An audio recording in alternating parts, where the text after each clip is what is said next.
We have the Ayatollah of fantasy rock and roller with us today, Adam Rank. How you doing, Rank? They look great in person, and I just can't wait till next year where we can pack it full of 25,000. Hey, Bob, how you doing? Hey, I'm doing great. I didn't know it was Ball Guys Day. It was being ranked. I mean, how can you lose? This is the Dynasty Vipers ViperCast.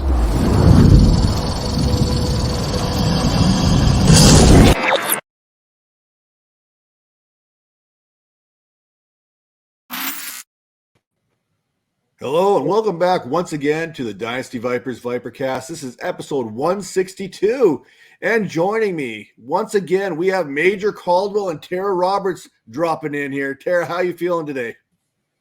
Oh man, you know me, always sick, but I'm hanging in there. Like I've said, you guys got to get yourself a nice little filter right here. I mean, this keeps everything out, nothing comes in. I mean, it's the perfect thing. I've been germ-free for many years now. Major, how you feeling today? I'm all right, but I don't know if I want to get one of those things on my face. It might mess it up. You already got one of those things on your face there. It's like it's a baby one. It's just like kind of frames those beautiful lips of yours there, don't they? Hey, chill. I said not to make me laugh, or I was gonna have to go on mute. Pause. I don't know. Let's get to the show, please. All right. Well, on a more serious note here, hey, we want to extend our thoughts and prayers also out there to Damar Hamlin there and his family and his friends, and those are close to him. That includes his teammates. That includes those at the Cincinnati Regional Hospital, those the first responders, the ones who are taking care of them there. What we've seen on Monday Night Football was something that not a lot of us have experienced or seen or been a part of. And I just want to say right now, if you are struggling with what you had seen at any part of any of that, reach out to somebody. I mean, it's one of those things that's going to stick with you your entire life, and you need to talk to someone about that. I know the NFL and the NFLPA, they're doing a great job reaching out to the players with counseling and stuff that they need. The NFL, let's call it the way it is, whether there's the NFL, the NFLPA, the players, whoever made that final call on that Monday Night Football contest to have it postponed, I guess is the best way to put it right now, because it's not officially canceled. To have it postponed, that was the right decision. There was no way you could ask these players to go back on the field without knowing what their brother was dealing with and how his condition was going to be. So I want to applaud everyone in the situation there that was part of the decision-making process. And I honestly believe it was a lot of the players that said, you know what, no, we can't go back out there, and we're not doing it. It's just not going to happen. So I mean, Major, as someone who's played the game before, who's been in the locker room there, as on the football side of things, what are your thoughts on how this whole situation was handled? The part I love the most is the players actually standing up and saying we're not going back out there, because I'm from an era where it was, if it ain't falling off, get back out there. The game must go on. That was like always and I see it a little bit with Tua's situation. He keeps going out there, keep getting these concussions. We have to fix that. And I think the younger people, we call them a lot sensitive and everything nowadays, but I mean, they get some things right, and their humanity, I think, is a little bit more. And because the thing I always think about with any of these players, that's why I always want players to get money. I'm always pro players, because that's somebody's kid, that's somebody's brother, that's somebody's husband, that's somebody's dad.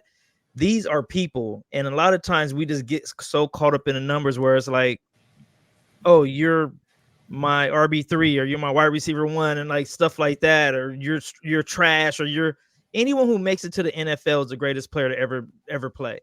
It's so hard to get there. I tried. I know. I really tried to get there. I was really good and I still couldn't make it. So I don't know. We got to start showing more grace, showing more love to these players, and giving them the props and stuff. It shouldn't take something like this for us to like all come together and talk good about players. Like that's the crazy part. But I don't know, man. Like, just always keep their humanity in the front of your brains when you're watching football. You might even enjoy it a little bit more.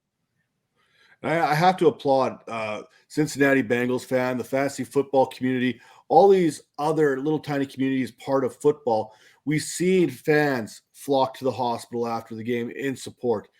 We've seen fantasy football commissioners go, you know what? No, hey, this is what we do is just a game. This isn't even relevant in the grand scheme of everything that's dealing on.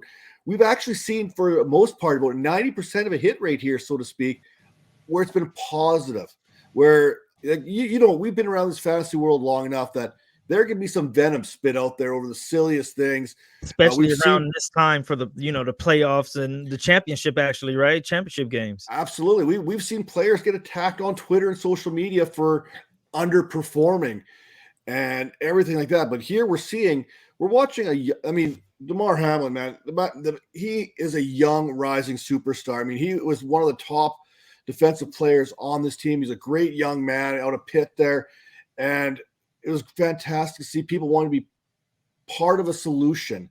And we watched that fundraiser that he had going from basically $20,000. I think the last time I saw it was about $6.8 million.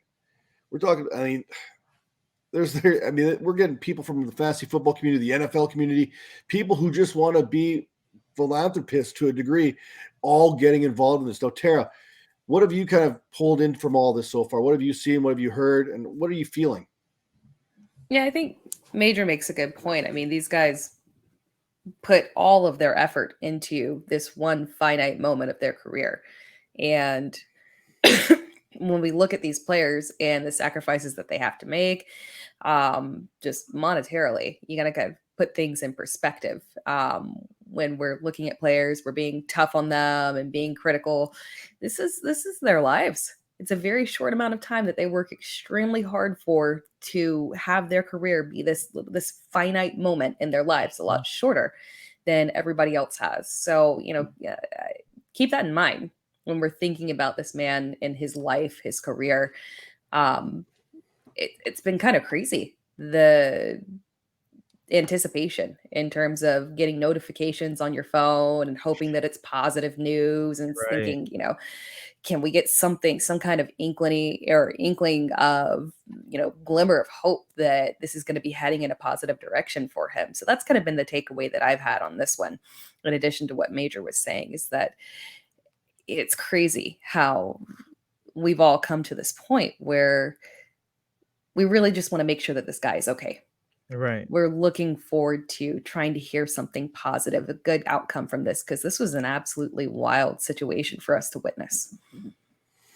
Yeah, some of the things that I've kind of heard, I mean, typically we know that if you're playing a sport like this, injuries are going to be associated. There's going to be some kind of risk associated. We never got the thumbs up when he was hauled off, right? As a fan, when you're watching, you're kind of anticipating that thumbs up, and we never got that. So it gives another degree of you're even more concerned about the person because you're not getting that thumbs up. I mean, for me, that was probably the biggest thing that was the thumbs up. I mean, we can't play a game if we don't get the thumbs up. I mean, I need to know how he's doing. Like Tera mentioned, I'm checking my phone for these alerts. I'm trying to figure out what's going on. And I got to give it out to some people. ESPN, fantastic coverage, did this professionally all the way through. Kudos to them for kind of keeping us in line and basically delivering it the proper way. And I want to give, I think it was Dan Orlovsky there on ESPN. He basically on national television prayed right there on live TV for this young man and his family. So, I mean, there's some great things that you were able to see out of this whole thing. And, we're a fantasy football show. We're going to talk fantasy football. And what we're going to talk about really has no significance in comparison to what we witnessed on Monday Night Football. It's nothing compared to the battle that Damar Hamlin is going through. We know he's a fighter. He's a young man that was working his butt off his entire life to get to where he is. And we know he's going to continue to pull through and work hard and battle through his situation right now. But, I mean, we got to talk a little bit. We've got week number 18. Unfortunately, the NFL, the machine still runs. I mean, there's still week 18 games. They're still going on. We don't exactly know what's going to happen with this week 17 game, if it's going to be canceled, if it's going to be postponed. Maybe we'll talk about a little bit of ideas there a little bit later on the show. What can fantasy football managers do with their current leagues? What have you guys seen in some of your leagues right now based on what's going to happen? I know I got a couple leagues that I commissioned that I've kind of installed a little contingency plan, so to speak, as well. So we'll talk about that here, as well as we'll also mention what's going on in week number 18. There's other injuries and news and notes that we need to get onto. And of course, those playoff scenarios in which that Buffalo Bills Cincinnati Bengals game has a huge part in whether the game gets played or whether it doesn't get played. So we got to talk about all that here in the next 50 minutes or so. So make sure you're staying tuned, listening to all that kind of stuff. But again, one more thing. Again, our thoughts and prayers are with Damar Hamlin and his family, his friends, and all those who are associated with this whole situation right now. The doctors, the nurses, everyone who's got a hand in this. So we just want to say we're pulling for you, Damar, and can't wait to see you back on the field sooner rather than later. With that said, let's talk about some of these other injuries here currently going around the NFL. Let's kind of whip off some of these injuries here right now. Let me know, Major, and then Tara, what's the one injury that kind of catches your attention more so than the other ones that may have a bigger impact, maybe not only for week number 18, but as we head into the playoffs? We know Lamar Jackson, he is questionable there, dealing with that PCL. We know Baltimore is playing Cincinnati this week. Jalen Hurts, shoulder, questionable. Sounds like he's getting some more and more reps in the week goes on. I mean, this was kind of the plan for the Eagles quarterback going back to when he originally hurt that shoulder. We've also got Justin Fields. He is out with that hip injury. And when we talk about milestones, I mean, Justin Fields needed only 64 more rushing yards to break Lamar Jackson's single season record of 1,206 yards. He will not be part of this week's lineup. Yeah. Tua Tagovailoa, you mentioned this. He's dealing with a concussion again. He is out. They've already ruled him out. And Teddy Bridgewater, he's got a finger dislocation that he's trying to work through. He's probably, I'd put him more on the side of doubtful. If we still had those kind of designations, I'd say he's probably leaning more towards doubtful. Nick Foles, rib injury, expect him to be doubtful. And then we got some running backs here, Major. Derrick Henry, hip, he's going to be good to go. Don't worry about him. Tony Pollard, quad injury, he's going to be questionable. James Conner dealing with a shin injury, he's questionable. Meanwhile, everyone else in Arizona is basically out of the lineup. We know that Kyler Murray's out. We know Colt McCoy is dealing with the concussion protocol. It's going to be David Blow there again there in Arizona. Do you really want to rush James Conner out? I don't know. DeAndre Hopkins, like I said, he's out with that knee injury. Deebo Samuel, ankle, MCL. He's going to probably be out this week, getting ready for the playoffs next week or possibly the week after, depending on how the NFC playoff picture here shakes out in the next little while. So, Major, any of those injuries kind of catch your attention right off the get-go? You got to look at that Miami quarterback situation they got going out there. That's, for a team that has all that talent and all that promise, if you can't get one of these quarterbacks, I think Tua, I think he may be done for the season. I hope he's done for the season. And then Bridgewater with that finger, with a quarterback, that's like, isn't that the finger that's the last one off the ball? Which one did he hurt? I can't recall. I just know. Yeah, I just know it's one of the important ones. It's one of the ones I think the guy at the ball. So I think he's I don't know who they have. Who's left? The what's that kid's name? It's funny that you mentioned there's Skylar Thompson and then there's Mike Glennon, who they just signed today. Yeah. And I'm not going to lie. I think Mike Glennon gets this job. I think he wins this job by a neck. Stupid. I'll give you one of these. Oh, wait. There you go. Yeah, but that's pretty much it. I'll let Tara know where she's going to go, but I'll go with that Miami quarterback situation because they actually had the tools to actually make a good run at this thing. So I don't see that happening now because of these injuries. Well, what do you think, Tara? For me, there's another one that I want to rant about real quick that's not injury related, but the Kyler Murray one is the one that, man, that one is. I thought you were going Hurts.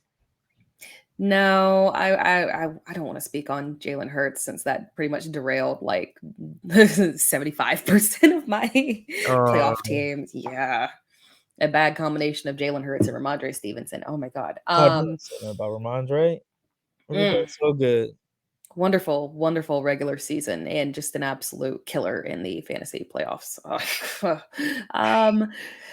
But Kyler Murray, that one I think is significant because realistically, if he's not going to be able to actually start the season, I've seen a lot of jokes about it, but Cliff Kingsbury is talking about, whether or not Kyler Murray is going to be there at the beginning of the season. A lot of people are like, well, Cliff, will you be there? Unfortunately, this might kind of be the push that kind of makes them go into, hey, we got to rebuild. If Kyler is realistically not going to be ready to start the season, Yeah, I don't know. I think they could have some off-season changes and trying to maybe do a restart. Well, with that, I mean, Kyler Murray just had that surgery today on the ACL. We know historically and from medical professionals, you're looking at a 9, 10, 11-month kind of recovery before you're able to get back on the field. So 9 months at the very earliest. I mean, this is very rare that a player gets back on within 9 months. That already puts you in September. Realistically, you're looking at mid-October. For what Kyler Murray does, to be successful for Kyler Murray, I don't think you see Kyler Murray be Kyler Murray until November. Right. Till about 11 months down the road because of how he needs to use his legs to be successful. That's how he generates that power to throw that ball, is with his legs. That's how he picks up those extra yards. That's how he plays. That's how he has to play to be successful. We've seen him late in seasons when he's banged up where he's not as successful as a quarterback. I mean, I don't think we see Kyler Murray until, dare I say, a Deshaun Watson type situation, maybe week 11, week 12 next year. And for redraft people, I don't think you can draft Kyler Murray. I think he's undraftable in redraft. I mean, maybe you have room on your bench. Maybe you have a quarterback who's got a week 13, week 14 bye. I personally don't feel comfortable drafting Kyler Murray, knowing that I'm probably not going to get Kyler Murray until November or late October at the earliest. So if you guys are Arizona, do you guys move on? Do you guys grab a quarterback in a draft here, or you try to grab like a free agent? What's the play here? No, Because I feel like they're not 100% on him. I still feel like they're not all the way in on Kyler yet. Well, they better be. They paid him. I mean, they had to. They had to. They didn't have a choice. I think, Colt McCoy did some good things with the Cardinals when he had an opportunity. But I think the Cardinals are going to have to find an upgrade at that backup quarterback position, whether that's a Gardner Minshew, if you feel that strongly about that, that's an upgrade. But they need to get themselves a number one type quarterback to fill in the void until Kyler Murray returns. Like a Jacoby Brissett. How Jacoby Brissett handled that situation in Cleveland, he could be one of those guys that could maybe manage to keep this Arizona team afloat long enough until Murray returns. But who knows how it's going to go. I mean, personally, if I'm Jacoby Brissett, I'm probably not looking to stick around in Cleveland after being the better of the two quarterbacks and basically having my position taken away from me, right? So maybe he's an option there on the table. But there's some other quarterback news here also breaking here. We talked about the Mike Glennon signing from the Dolphins. We talked about Justin Fields being out this week, which means Nate Peterman week we have. Yes, Nate Peterman is still in the National Football League. He is your starting quarterback for the Chicago Bears. Now, when we talk about playoff scenarios, the Bears could still get the number one overall draft pick. All they need is a Houston Texan win over Indianapolis, which is very plausible, and them to lose to Minnesota or whoever they're playing this week, which is also very plausible, especially with Nate Peterman. They might even somehow find themselves losing 2 games this week somehow with Peterman under center. And then finally, the Commanders, no more Carson Wentz, no more Taylor Heineke. It is time for Sam Howell, who has been named the starter there in Washington. Tara, I see the wheels turning. How you feel about Sam Howell? Comes the hate. No, I like Sam Howell. Nice. No, I've got no problem. I thought he should have, had there not been the injury that he suffered early, maybe he would have gotten a chance to, sorry guys, got a chance to start earlier in the season when they made the switch. They had to make the initial switch from Carson Wentz after his injury. No, my bone to pick is not with Sam Howell. I think this is a good opportunity. I wish there was more time for him to get than just one single game to showcase his skill set and get some live NFL action. My bone that I have to pick in this situation is with Ron Rivera. There's a lot wrong with the way that he handled this entire situation. Carson Wentz should have been done for the season. There was no logical reason for him to have gone back to Carson Wentz. He literally reinstated Carson Wentz to play himself out of the playoffs. They were in direct playoff contention. They were in it. They played themselves out of it, literally just because he decided, you know what, I think I'm going to go back to Carson Wentz, who, by the way, did not have them in playoff content, was failing at the beginning of the season, and Heineke was the one. Now, granted, Heineke wasn't performing at a fantastic level, but he was doing enough to push the team forward. So just so illogical. And now we've got this last 1 week hurrah opportunity for Sam Howell to showcase his skill set. It just, what a mess.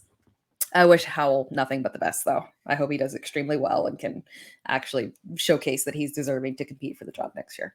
Right. In Rivera's defense, if you listen to the press conference there after the Commanders' last game, he didn't actually know that they were officially eliminated. I mean, he had That's no not a clue that they were defense. actually. That's not a defense. That's one of the greatest. That's one of the greatest clips. That's right up there with like practice clip. That's right up there, like, or we saw him- He yeah, should have been. it's right. It's up in there. That's one of all-time greats. That's so shameful. So shameful. But he really, at first, I thought it was like, okay, the look on his face, he was like, what? Oh, what? I had a shot. But can I talk about Nate Peterman real quick, man? Because this makes me not like the NFL. Like, why is he in the league? It goes through all those stereotypes that we have about the NFL and all that good stuff. We've never seen him complete a pass in the NFL, only to the opposite team. He's like the worst quarterback I've ever seen in my life. But he continues to have a job. How is that possible? Somebody please explain that. And you have people at home. You have a Colin Kaepernick at home. I would give him a shot over Nathan Peterman. I think he's going to be a great coach because he's doing like what they're supposed to do if you're a backup. You bounce around a few times and all that. You shake hands with all the different teams. He's probably going to be a good coach eventually, but like we got to stop with the Nate Peterman. Seriously. Remember Clipboard Jesus there? Charlie Whitehurst there? Yeah. Remember him? We're not gonna slander Charlie in any way, shape, or form. That's my boy Charlie right there. was the man. That's man my boy. Right there, we will not slander my man Charlie. Okay. Where is he not a coach right now? And who's the other backup? I'm trying to think of right now who's like literally hasn't played any games his entire career. He's been in the NFL for like 9 years, and he's just like been collecting checks after checks after checks. Like it's the greatest job ever being a backup quarterback. It's a fantastic job. And it was a fantastic job for Charlie. Like it was perfect for him. Like that's the dream. But when Charlie got in, Charlie performed though when he got in. Exactly. You have to. No, he did. Like you have to do well enough. Like literally just, be competent enough, mildly competent. I'm going to get in there. I'm going to be able to mildly manage a game. I'm not going to flip out and just absolutely do horrible and be a likable human being.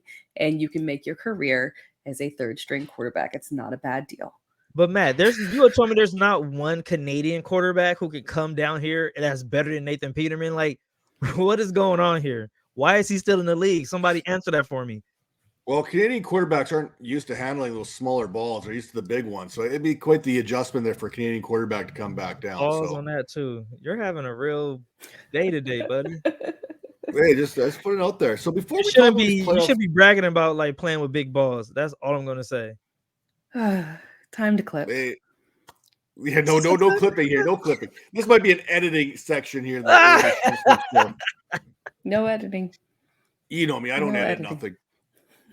Before we get into these playoff scenarios, I kind of want to talk about this Bills-Bengals game here and kind of the implications that it might have moving forward. Now, first off, NFL's Troy Vincent basically kind of threw this out there. It was just so insensitive to think that we were even thinking about returning to play. The only thing that mattered to myself, the team here, the folks in the stadium, and the coaches was the health of and wellness of DeMar. Okay. And then he'd go on to say everything right now is being considered regarding the remainder of the NFL schedule. Potentially there may be a lack of equity there and there may not be a perfect solution, but would also allow those who have earned the opportunity to continue to play. Troy Vincent there will also kind of point out COVID situations there as options for resuming the Bengals-Bills game or adjusting the seating. Everything is being considered. They'll lean on the guiding principles from COVID, including the value of winning and winning percentage.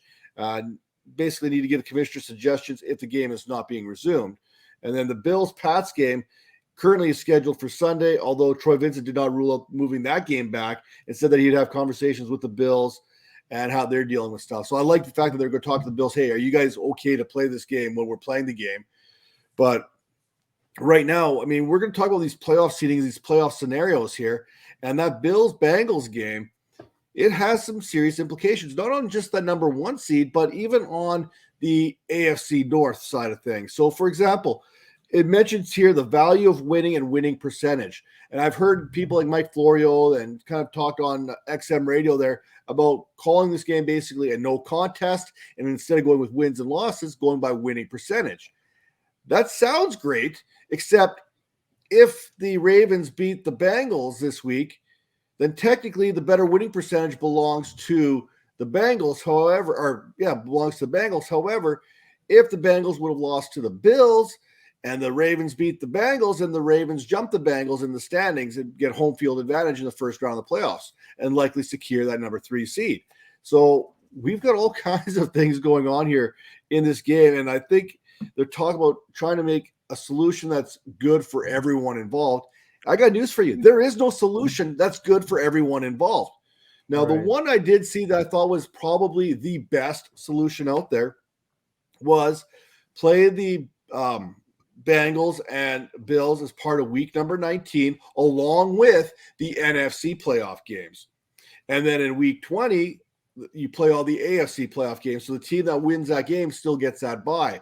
So I seen that kind of out there. I was like, oh, you know what? That's not terrible. But again, every team at AFC is going to get a bye before they play. So again, I don't know. I'm glad I'm not the one who's making these decisions here as far as playoff seeding and whatnot is concerned. But listen, the Chiefs, they can clinch the number 1 seed, and this might all be all for naught. If the Chiefs beat the Raiders, they clinched the number 1 seed, right? I mean, that's basically how it's going to play out, whether this game gets played or not. Now, originally, I think I saw a win plus a Bills loss in one of these last 2 games. That could factor into the Chiefs getting the number 1 seed. 2 Bills losses and a Bengals loss. That also gives the Chiefs the number 1 seed. Now, the Bills could clinch the number 1 seed and that bye with 2 wins. That's a win over the Bengals plus a Chiefs loss to the Raiders and a win versus the Patriots. I mean, that's all out there. Then the Bengals, they could have still found a way to win that number 1 seed with 2 wins, one over the Ravens, one over the Bills, and a Chiefs loss. So that number 1 seed, there's 3 teams still vying for that. The Bengals could also still not even win their own division if they would have lost to the Bills and if they lose to the Ravens this week, which is huge in how this playoff format is kind of going out. Now, at least the AFC South, the number 4 seed, plays out pretty easy. Whoever wins, you're in. I mean, it doesn't get much simpler than that for a playoff seeding. And then we look at the 7th seed here in the AFC. That's where it gets a little bit interesting. So the Patriots, they control their destiny here. A win against the Bills, and they're in. Doesn't matter. Nothing else even matters, right? The Dolphins, they get in with a Patriots loss and a win over the Jets. The Steelers, they get in with a win over the Browns and a Dolphins loss and a Patriots loss to the Bills. So that's kind of how it all goes. The pecking order as far as anyone was like murder boards to like, it's too many scenarios to like. I don't know how. Kudos to you for like running that all down, but I kind of lost track at like the first one. Yeah, I totally expected that too. That's why I just kind of kept on going. You know, if you say something with enough confidence, people just go with it. I mean, he must know what he's talking about. Right. Now, flipping over to the NFC, the Eagles, they still haven't clinched that number 1 seed. In fact, the San Francisco 49ers and even the Dallas Cowboys have an opportunity to get that number 1 seed. If the Eagles, obviously, if they win, they're in. They get the number 1 seed. That's it. Then it gets interesting, though, because the 49ers, they get the number 1 seed with a win over the Cardinals and an Eagles loss to the Giants, while the Cowboys, they get in with a Eagles loss, a 49ers loss, and a win against the Commanders, right? So there's 3 teams that could still get in there, which also means an Eagles loss to the Giants and a Cowboys win over the Commanders. Then the Cowboys would then win the NFC East and then move up into that number 2 seed more than likely. So that hasn't been settled yet either, the NFC East title. We've also heard that Brian Dable is talking about potentially, he's saying he's going to play his starters, but he doesn't have any reason to play his starters. They're locked into that number 6 seed no matter what. So he basically rests everyone. Philadelphia, they have to play to win this game if they want to have a bye week, which makes things really, really interesting. Dable doesn't really seem like the kind of guy who's going to rest his starters. He doesn't really seem like a rest your starters kind of guy, but hey, stranger things have happened. And then it comes down to Tera and her Packers. They control their own destiny for that 7 seed. Who would have thought this? Back in week 2, 3, whatever that was, when the Packers looked absolutely horrible. They were not a good team back then. Now, fast forward to week number 18. They're right there.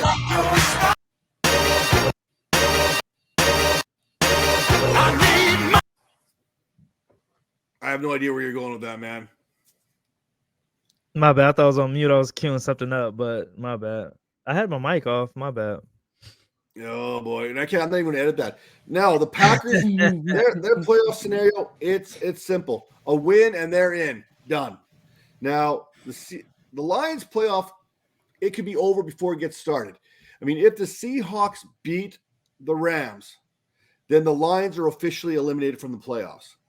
But we also know that these Lions, they don't care. They want to make the playoffs, don't get me wrong, but they don't care about no playoff scenario. If they're eliminated, they're going to go out there and they're going to try and eliminate the Packers. So that's where things get a little bit more interesting. I don't see Dan Campbell is definitely not a rest your starters kind of guy. Well, let's call it the way it is. So either way, the Packers, they're going to have themselves a fight to the finish no matter what. That's basically the breakdown of all the playoff scenarios. Major, what do you see happening? Go with your major dumbass predictions here. How do you see this breaking down? Who's getting what seeds? The dumbass predictions always be winning, so just keep that in mind. But I don't know. Is it bad that I really don't care about the real playoffs? Like after fantasy football, I'm kind of like out. Is that a thing yet? Because I've been doing that for a few years now. Dang, Major. Well, I'll watch a championship game, but all the other games I'm just like, meh. Well, luckily for you, you don't have to, just because your fantasy season's over doesn't mean fantasy football is over, because over at the Vipers, we are running our 5th annual playoff pool right now. That means money going to charity. We've got ourselves a champ chain going to the winner. We got some fantasy point subscriptions, premium subscriptions going out to 2nd and 3rd place there. I mean, hey, what more could you want from fantasypoints.com? If you want a subscription right now, you don't want to wait, head over there now. You get 30% off right up until Super Bowl. So, hey, we got you covered all over the place. But, yeah, Major, just because your fantasy season's over doesn't mean fantasy football is done. Come on, throw a little bit of a $25 charitable donation in there and get yourself an opportunity to be a champ once again. Sold. Like, that was – I love it, dude. Every moment of that. The segue, you're a professional. You are a professional. Well, I am more than just a mustache. Since we're not going to get any predictions out of Major there for the seeding there, Tara, I assume you're going to have the Packers penciled into that number 7 seed, right? They're going to beat the Lions this week, right? Of course. And this was exactly how Aaron Rodgers had it planned. He saw it in a vision when he was doing his, special stuff. Yeah. So this is, so the Packers are winning. NFC, that one's pretty easy.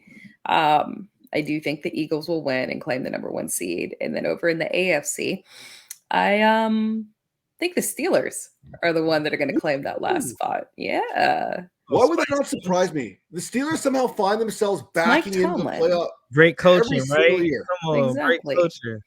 And people counted him. I mean, at this point, now granted, they could lose the game and technically, but, hey, theoretically, got to 8-8. So, it's Mike Tomlin. This is what he does. Congratulations to him. He's a fantastic coach, because there were people that predicted this team would be like a 4-win team. So he already exceeded expectations. It is crazy. So I don't know what's more impressive right now. Mike Tomlin getting this team to 500, a possible winning record after everything that they dealt with, or how poor Deontay Johnson has been this season. Yeah, I don't think it's his fault, though. Go ahead. 84 receptions this season. Not a single touchdown out of those 84 receptions. The previous record by a wide receiver was set in 1961 by Raymond Berry of the Colts, who had like 71 receptions that year. The record for receptions without a touchdown currently belongs to like some dude named James Wilder of the Tampa Bay Buccaneers. He was a running back in 1984. So imagine PPR back in 1984, the running back getting 85 receptions. That's crazy to me. But that's not it. The futility is about to hit an all-time peak here right now. So he's about to get the all-time record here of receptions without a touchdown all to himself. He's also 119 yards shy of Al Toon's mark back in 1991 of 963 receiving yards in a single season without a touchdown. Can we please get Deontay Johnson a touchdown? But guess what? There has not been a single timeout. You just threw all those stats out there to try to cover for your boy, Jacoby Myers, who didn't have a touchdown for like 2 years or something. Like, you're just trying to like sweep that under the table. Like, what's going on? He wasn't setting records like Deontay Johnson's doing here. Now, but guess what? It gets even crazier because if you look at Mitch Trubisky and Kenny Pickett this season, neither one of those quarterbacks have thrown more than one touchdown in any single game this season. It is a fact. I had to double check that. I didn't even believe it. I had to double check my own fact check. So that's like 3 fact checks in one just to come up with that conclusion. So I don't know what's more impressive, the fact that Tomlin's got this team on the verge of a playoff berth or Deontay Johnson's record-seeking ability here. I don't know what to call. But Tara, what's more impressive to you right now? Aaron Rodgers getting this Packers team in a win-and-you're-in situation, or Kyle Shanahan winning all these games with a dude named Brock Purdy and possibly getting the number 1 seed in the NFC West or the NFC? Rodgers. I'm not giving Shanahan props. Hater. What about you, Major? You got anything? I would say, I mean, Shanahan, they got to get something right? You can fall into something sometimes. Like, this is his best shot to fall into something. If if it doesn't happen now, it's never going to happen. So I'm going to give him the benefit of doubt. Man, I don't know if Aaron Rodgers really even care that much anymore. I think he's like somewhere else. I love that about him. He's actually one of my favorite quarterbacks because he doesn't care. But yeah, I'm gonna go with Shanahan on this one. I'm just going to be opposite of Tera on this. Can I just say, first of all, San Francisco is like packed with insane talent on defense. One of the best, if not the best defense in the league. And then offensive weapons, we're talking Christian McCaffrey. We're talking, well, Deebo Samuel not play, but, Deebo Samuel for a large chunk of the season. George Kittle, Brandon Ayuk, they are not lacking, okay? You can shove anybody in at quarterback and have them perform mildly well. Like, can you? Like, yeah, yeah. Brock, no, I actually liked Brock when he was in college. Brock is one of those like gritty. He's like Fitz Magic. He's gonna fizzle out anytime now. So we have to like take advantage of it now. That's why I'm like, you have to be able to fall into something. He's all that talent. He should be like undefeated every year. Shanahan, that is. Russell Wilson would be a superstar in this system. I'm not even gonna debate that. I'm not gonna debate that. I actually like that. That's a good one, Tara. I don't. Go ahead, Matt. I think Russell Wilson's cooked. I'll put it that way. That's the one bad season. We can't cook a dude for one bad season. There's no way he'd be like the Rice Aroni. He's no way that Russell Wilson would be a San Francisco treat. I'll put it that way. That's where I'll leave that at. How many of those? How many more you got? I know you got 2 more. What about two more? What about a Subway cold cut? I'm calling his bluff. 2 more. 2 more. Don't you worry. I'll get you 2 more before the end of the show. Don't you worry about that at all. He ran out. He was waiting on that for so long. Good job. Oh, no. I got stuff. I got material here. I got dad jokes for days, man. Now, what I want to talk about here is we're not going to really go into our starts and sits like we typically would here because Major didn't want to talk about numbers. I'm going to still talk about numbers here this week because we got to talk about guys securing that bag, right? There's always a little bit more incentive to play when there's money on the line, right, Major? Money, money, money. Must be funny in the rich man's world. I'm going to stop because I'm tired of seeing you dance, but yeah. I'm a dancing fool. Don't you worry about me at all. But I'm serious here. Like, there's a lot of money still on the table for a lot of players. If you're looking at DFS, if you're in one of those weird week 18 championship type leagues, I mean, they're out there. Believe me or not, they're out there. And there's commissioners still scrambling on what they're going to do with week number 17 here. But if you're in one of those leagues right now that has 18 weeks and you're playing for a championship this weekend, if you're looking to win some money in DFS, here's some good plays here this week based on people looking to secure that bag. Starting with a friend of the show, one of my favorite players in the National Football League, Jamal Williams. He's a mere 4 yards away from 1,000 rushing yards on the season. That is significant because with 6 more yards, that's $250K in his pocket. But that's not even the more significant thing about that. Historically, Detroit, they do not have 1,000-yard rushers. It's something they haven't done. The last time the Lions had a 1,000-yard rusher was back in 2013 when Reggie Bush got the job done with 1,006. Then you have to go all the way back to 2004 to find the next 1,000-yard rusher in Detroit, who happened to be Kevin Jones, who had 1,133 rushing yards. Still not impressed? You should be. But hey, if you're still not, how about Jamal Williams currently sits on 15 rushing touchdowns? You have to go all the way back to 1991 when Barry Sanders ran the ball in 16 times, a Lions record. We could be seeing a Barry Sanders touchdown record fall this week, courtesy of Jamal Williams. I mean, the guy talks about The Little Mermaid. He talks about Frozen. He talks about Pokemon, not Pokemon. Pokemon. Don't mess that up. I mean, oh, man, could the world be in a better place if Jamal Williams is out there setting records and making himself some more money? Hey, I'm all in on Jamal Williams this week. Tara, you're smiling there like a little schoolgirl. What do you think about Jamal Williams this week? He's just such a treasure. So, yeah, I hope he gets it. He deserves everything and anything that he gets with it. I mean, I can't even imagine. I wish I was in that running back room with him and Aaron Jones. That would have been like the craziest. That would be like a SpongeBob and whatever the starfish's name is. I mean, that would have been fantastic to catch that whole thing between those two. Put some respect on Patrick's name. Whatever the starfish. Put some respect on Patrick's name. That's all I'm going to say. Patrick basically ended some quarterback's career there not too long ago either, right on the Nickelodeon game. Now, Juju Smith-Schuster's none of those guys is going to those more incentive-laden deals in the league there.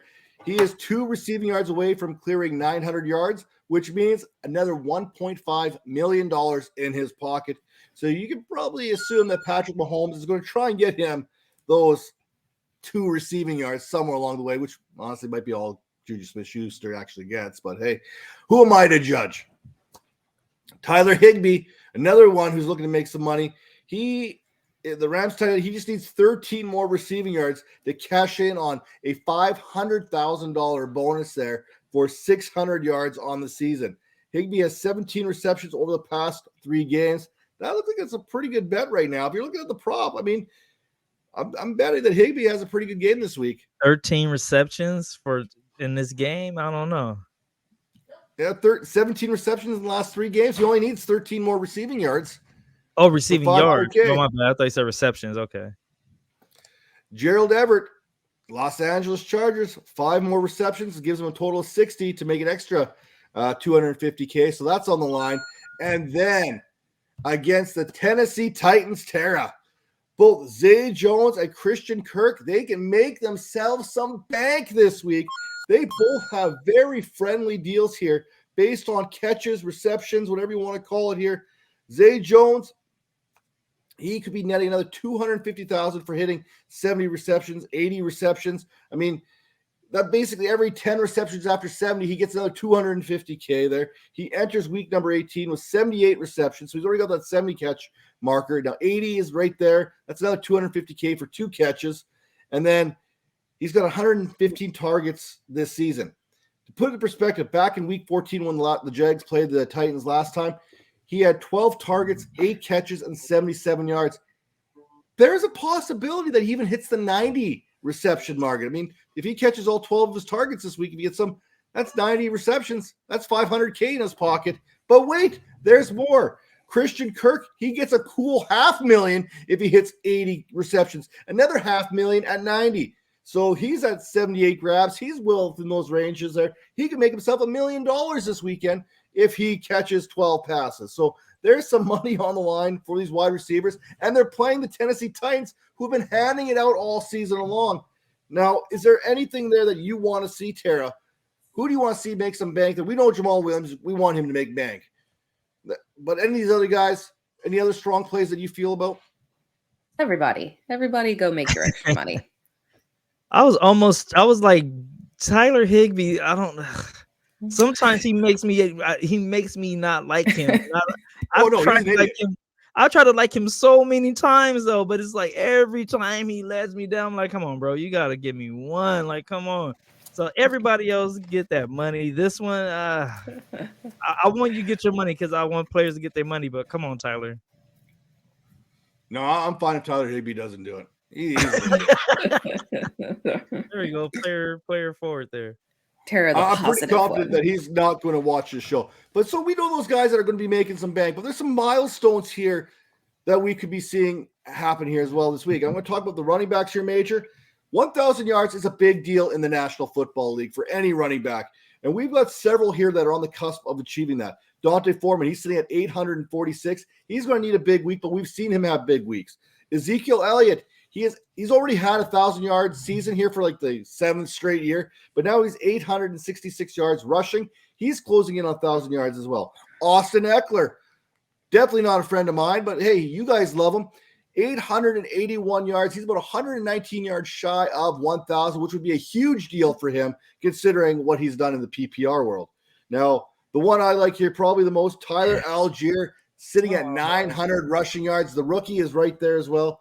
Kenny Walker, 936. Najee Harris, 954. Stevenson, he's at 986. Unfortunately, Damian Harris is back and seems to be the favorite of everybody once again.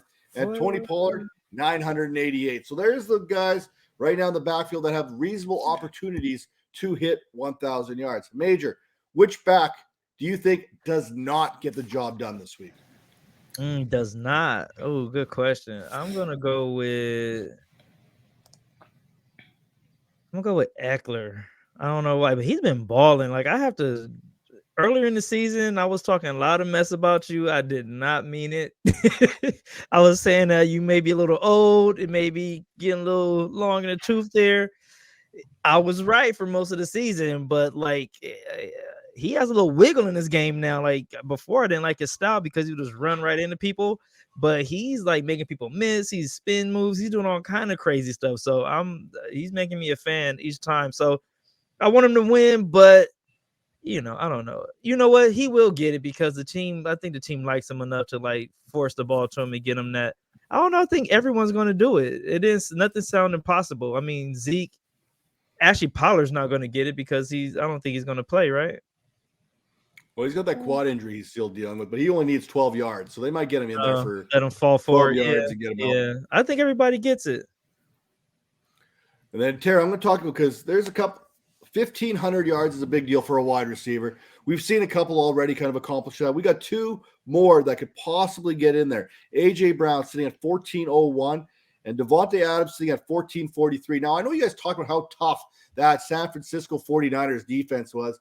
Well, apparently Jared Stidham didn't think so, as he absolutely tore through them there, courtesy of one Devontae Adams there last week. That being said, Tara, are both these wide receivers, are they a given for 1,500 yards this week? I don't know about AJ. And that's not a knock on him. Just sometimes we see with him that it comes in waves of, aggressive yardage. And then sometimes it's not a ton of yardage, but touchdowns. So it might be one of those times where it's a little bit underwhelming in terms of the yardage, but maybe the touchdowns are there. So if not, I'm thinking maybe AJ's the one that doesn't get it. I mean, Devontae Smith has been as good, if not better than A.J. Brown here his last 8 games of the season here. So, I mean, we're looking at a 1A, 1B, swole Batman versus skinny Batman there for the Eagles wide receivers. Now, speaking of wide receivers, there's a few that are on the cusp of 1,000 yards. Mike Williams, 863. DJ Moore. Somehow DJ Moore's at 878 after dealing with everything that he's had to deal with this season. Congratulations, DJ Moore. You've got 7 touchdowns. If you put him on a trajectory with a competent quarterback, that equates to 1,876 yards and 17 touchdowns. That's where DJ Moore has been in this season. Don't do the math. I'm just kind of throwing those numbers out there because Major didn't want to talk about numbers anyway. Michael Pittman, 895 yards receiving. Juju Smith-Schuster, 898. TJ Hawkinson, 898. Brandon Ayuk, 956. Jamar Chase at 960. And then there's Chris Godwin there. I think he's flirting around 9. Let me see here. I lost it. 968. Tyler Lockett, 979. So there's a bunch of receivers that could potentially be 1,000 yards there. So Tara, any of those receivers not get the job done? Michael Pittman Jr. And it's not his fault. It's not his fault. Yeah. Indianapolis owes me money. That's just horrible. And Houston's secondary has been pretty good. I mean, they've done the job there. So I mean, it's not a great matchup for him to get 105 yards this week. Speaking of other milestones here, 100 receptions on the season. Devontae Adams is at 95. Michael Pittman Jr. is at 96. And Chris Godwin's at 98, all within that range. If you want double-digit tutties, how about Amari Cooper, George Kittle, and Kenny Walker? They all need one more to reach double digits for touchdowns this season. So those are some things. When you're thinking about these DFS lineups, we're not going to tell you who to start and who to sit this week. Those are some names right now to consider because they have something to play for this weekend, some milestones that they're looking to achieve, some incentives they're looking to make some bank on as well. Now, with all that being said, we are about to release our very own all Viper team. I got my team for fantasy. Major's got his. Tara's got hers. Major, give us your QB1, your QB2, RB1, RB2, wide receiver 1 through 3, tight end 1, 2, and your flex for your all Viper squad. All right. All of them. I'm going to go with Joe Burrow 1, QB1. And it's because of him, but like his receiving core is like the best in the league. So if he has an opportunity to score anytime he touches the ball, like I'm going 100% with him. He leads the league. He's second in the league in touchdowns with 35. He's thrown for 3,000 plus yards. My second, I'm gonna go with Tua. Same thing. The injuries kind of hurt me a little bit, but he took me pretty far in the playoff, or I had a pretty good season in one of my home leagues because of him. And again, if you throw to Tyreek or Waddle, anyone on that team could take it at any time. So just having that opportunity to score on every play, I'm always down for drafting those type of players. Hey, for my running back 1, I gotta go with my guy, Dre Stevenson. The dudes has been balling, with Harris coming back, it has kind of messed up his rhythm. Oh yeah, and plus he's playing on like a broken ankle right now, but he's still out there doing his thing. So I gotta give Ramondre his props. And I'm gonna go with Derrick Henry. The king is back. He showed you guys quietly, though. He's like in the tops in a rushing and scoring touchdowns and all that stuff. The only reason Tennessee has been in any games is because of Derrick Henry. So shout out to the old dude coming back. People thought he wasn't going to be able to do it, but he did it. And then again, the receivers, I think we're all going to be around the same because you got 3 that just kind of pops. You got Tyreek Hill, you got Justin Jefferson, you got Devontae Adams. Like a lot of people forgot about that, but he's still up there in receptions. I think he's leading the league in touchdowns, maybe, or he's up there. I can't remember off the top of my head right now, but yeah. And then for my tight end, I'm gonna go with TJ Hawkinson. Like he's been balling. I'm surprised when the trade happened. I didn't think it was a good trade for Detroit. He is probably their best player. He found a nice home out in Minnesota. It looks like Kirk Cousins is finally like getting it together a little bit. And then I'm gonna go with Travis Kelce just because he's an old vet. He's leading tight ends and everything. And then for my flex, I'm gonna go with AJ Brown. Tara kind of talked about him earlier. And with me, I love explosive plays. I love like the 40-yard bombs. In all my leagues, we get extra points for all that. So I'm always going for players who can take the top off at any time. So that's my all Viper squad. It's not bad. It's not bad. I mean, it's hard to argue a lot of them there. I mean, I know Ramondre Stevenson's kind of close and near dear to your heart, so we'll let it slide. Tara and I aren't quite there, I don't think. But Tara, the floor is yours. Who's on the all Viper squad for Tera Roberts?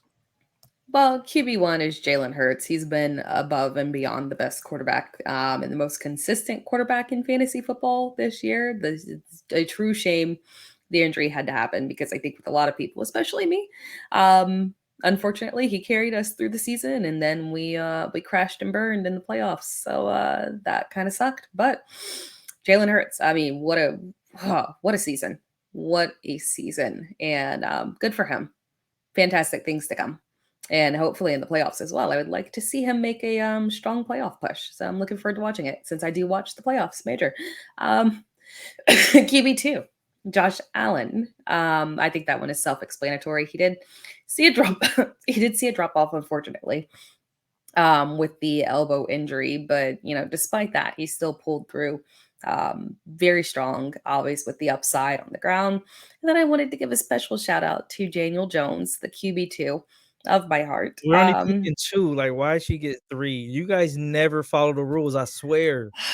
You know what? I'm a rebel, okay? And it's my role on this podcast. Someone's got to do it. So, yes, special shout outs to Daniel Jones, QB8 on the season. How can I not shout out Daniel Jones? I can't arguably say Daniel Jones is. You're the only person besides the Jets fans who like Daniel Jones, but continue. Giants fans, but regardless, why can't I defend him? This is somebody who literally, and we'll have I wish I had included Josh Jacobs, but I wanted to give another special shout out to someone as well. But I think it's so cool when you get these people who obviously their 5th-year option was not picked up. They were looking like they were out, and then they came through with an aggressive performance, and now he's going to get re-signed. He's going to get a contract. I like seeing a player play their way into money in this way. No, come on now. He's literally like Josh Allen light. Yeah. I give it to you, I guess. So good for him. And with literally no receivers. Come on now. Hey, Daniel Jones is not Look. Josh Allen light. He is Vanilla Allen Vic. See, Tara, it's because of you. It's because of you. That's the problem. You're right. And then I sat here and made myself cough. I set him up for the joke, and now I'm just like, can't even finish my team here. My RB1, obviously, it's Austin Eckler. You guys are haters, but I've been the Austin Eckler stan for the entire season, aggressively in on him more than anybody in the world. Yay me. Yay Austin Eckler. Let's go. Then, Thank you. It is a great team effort between the two of us. I hope he sees this. My RB2, Christian McCaffrey. Yeah, good for him, man. And now, granted, I think the switch obviously over to San Francisco did help a little bit because he went over to a team with some more stability and more offensive opportunities, but made it through an entire season, gave some people some scares with injuries, but pulled through like a champ. So good for him. And then Justin Jefferson as wide receiver 1. I think that one's pretty self-explanatory there. Clear wide receiver 1 in my opinion. Then I wanted to also include Cooper Kupp, who I know did not make it through half the season, but averaged 24.8 fantasy points per game in PPR. We love PPR prior to his injury. So wanted to give him a shout out there as well, because that was pretty impressive, the way that he was really able to pull through and come back, be not repeating to the same exact level, but still put up an excellent top receiving performance on such a horrible team, honestly, being the only bright spot. In 9 games this season, Cooper Kupp is the wide receiver 21 right now. It's wild. Absolutely wild. They force feed him never mind. Keep going. You guys will get me on a rant. Go ahead. Yeah, but no one else was able to do anything until Baker Mayfield came to town. So the wildness of it all. And then obviously Tyreek Hill. My apologies to Tyreek Hill for being out on you this season. I wish I had more of Tyreek Hill, because wow, congratulations. He is Tua was great, but he kind of did tail off there a little bit as matchups got a little bit tougher. But Tyreek Hill proved that he is literally that dude. He didn't need Patrick Mahomes. So I thought that was very impressive for him to be able to make that transition and maintain such that high level of performance. And then tight end 1, obviously Travis Kelce. That doesn't really need any explanation. And TJ Hawkinson, shout out to him. I think the transition over to Minnesota helped propel him into that spot. He would not have been right there if it was with Detroit. He was on the same trajectory as he was before, but switching over to this superior-ish team, better offensive opportunities helped him out a lot. 13.3 fantasy points per game overall. Those very good performances from him. And then for my flex, I wanted to do a special shout out to Tony Pollard, who once he became, he basically forced his way into making Jerry Jones acknowledge him as a player and give him equal opportunities to Zeke. Averaged 22 fantasy points per game, weeks 8 through 17. That's insane in a split backfield. You're not even the feature back. You don't get the goal line opportunities. You're not the main guy. He's not the main guy. Was able to average that level of performance. I mean, shout out to him. He has to be included, in my opinion, because incredible. It's going to be really interesting to see where he lands next season.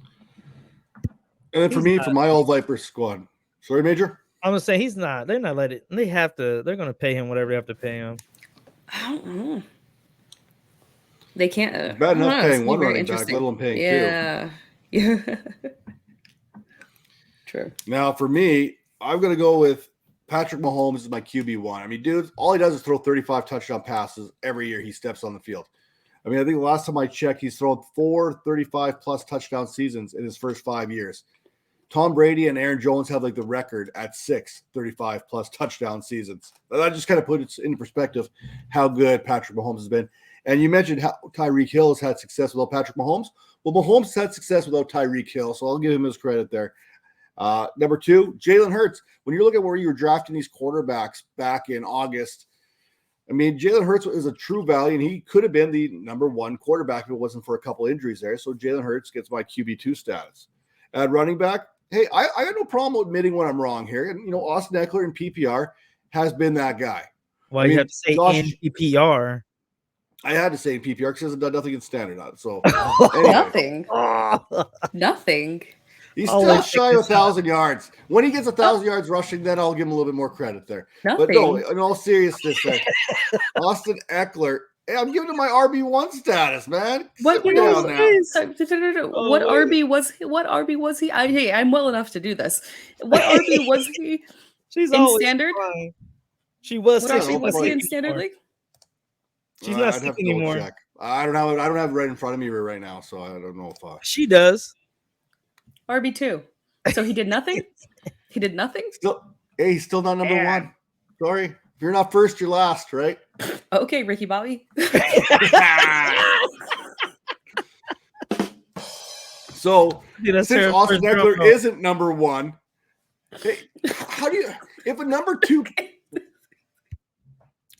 2 pencil is the number 1 selling pencil of all time, is it still a number 2 pencil? Who plays standard leagues? Well, Josh Jacobs does it. He was the number 1 running back, so he gets my RB2 status.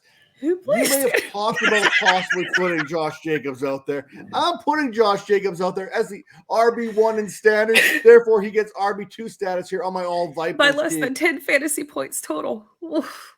The greatest question is who plays standard league? That's so funny. It's all about that. This is on the Raiders team that was dysfunctional once again this season. So you guys are my running backs, Austin Eckler, Josh Jacobs this season. Now, wide receiver, we're all in agreement on Justin Jefferson. We're all in agreement on Tyreek Hill. By the way, Tyreek Hill, like Tara, I was a little bit lower on him this season. I had him coming into the season as my wide receiver 11. So wow, I was about 4 spots lower than where the consensus had him. I had Jalen Waddle as my wide receiver 13, which was 5 spots higher. So I kind of tried to balance that out. I didn't think they were both going to be top 7 wide receivers when it was all said and done based on yardage, but here we are. So, we'll give them that. And my wide receiver 3 that slides in there, CeeDee Lamb. Let's give Lamb a little respect. He put a lot of production in there. Some dude named Cooper Rush. He's putting out extra production with a guy named Dak Prescott, who throws to the other team as often as he throws to his own team. Damn. So we got to give my man there a little bit of respect. If you're looking for a play this week, Dak Prescott against Washington, who runs primarily cover 4 coverage. Dak Prescott, 0.42 fantasy points per drop back versus cover 4. If you want to throw that out there, Dak may be a strong play. Now, that said, I'm going to turn my attention to the tight end position here. And Travis Kelce, we've got him across the board. But I'm going to give my other spot to Evan Ingram, because the dude absolutely balled out after basically being thrown out of New York there in a garbage pile because he couldn't catch a dang thing. I don't even think he could catch a cold if he wanted to. And yet here we are. He's not that far off 1,000 yards receiving this season either. So kudos to Evan Ingram. He gets my tight end 2 for the All Vipers team. And at flex, the only guy, Major was talking about him possibly being able to catch Austin Eckler in PPR. And for a brief moment, it looked like he was going to do it. And that's Christian McCaffrey. Now, I've got him there, but because I like to change the rules, much like Tara, Major, before you answer, does a straw have 1 hole or 2? 2? Then I want to say Jamal Williams gets another spot in my flex spot because, hey, if a straw has 2 holes, then I get 2 plays at the flex position there, and I'm going to give Jamal Williams a little bit more love because of what he's been able to do this season. Nearly 1,000 yards rushing, 15 touchdowns, and we've still got a week to go. With that all being said, see, I told you I had a couple more dad jokes in here. A little bit of a number 2 pencil, a little bit of straw joke there. Yeah, we're good. I got him. Lukewarm, but I honestly really need. I was not feeling football at all. Like, I needed this. I love y'all. Tara's funny as hell. Matt, you're just a crazy person. Like, yo, I needed this. So thank you guys both. I think it's good to get your mind off of football. We talked football here. We talked the show here a little bit. We took the numbers out there because numbers can be complicated at times for some people. But so we took the numbers out of the equation altogether there for the most part. And hey, we're just here to help everyone win their fantasy football matchups week in and week out. And hopefully there's some information there today that you were able to pull for those DFS lines, for those week number 18 lineups. If you're looking for more information, head to fantasypoints.com because they've got you covered there, the waiver wire for week 18, because they understand as well as anybody that you've got those week 18 matchups to go there. So they got you covered, and you get 30% off your subscription if you sign up before the Super Bowl, which is a huge deal. 30% off of one of the best bang for your buck subscriptions in the business today. Don't miss out on that opportunity. Make sure to do it. And Major, what are you doing now? Now the season's over. Now you're not watching playoff football, but what do you got? What do you planned on going on? I don't know. I'm trying to start a couple of businesses, so I'm doing a lot of research on that stuff and trying to figure some things out. So I'll be busy with that, Well, if you need a good old lip model, give me a call because we're going to see. Look at that. Beautiful right there. Hey, I keep it dressed. It's nice and warm all the time. Hey, we're good to go. Tara, where can people find you? What do you got coming out here the next little while? You can find me at the doctor. Hopefully. But other than that, you can find me at Fantasy Pros. That is where I will be. And I've got one more show coming at you on the Fantasy Points website there, on the YouTube channel there, the Friday Night Hype Show. I'm going to talk about a little bit more in depth with a lot more of these teams here, what's on the line, what's not. So if you kind of miss those playoff scenarios, I'm going to bring it there. I'm going to talk about these incentives. I'm going to talk about some more milestones. I'm going to drink a lot of coffee. I got my grinds here, which is like another coffee pouch that I stick in my mouth. I mean, we're going to be good to go. We are wired for sound here each and every week. I don't know what we've got going on in the off season. We're going to do all kinds of content right here on the Vipers channel. We got our yearly awards ceremony that we're giving out there. We're going to be going back to our Behind the Grind series there. We got some great guests lined up for that already, so you're not going to want to miss that. And again, check us out here, right here on the Vipers Network. Subscribe, hit that like button, do what you got to do. Show some love. We love you all, and we will see you next week.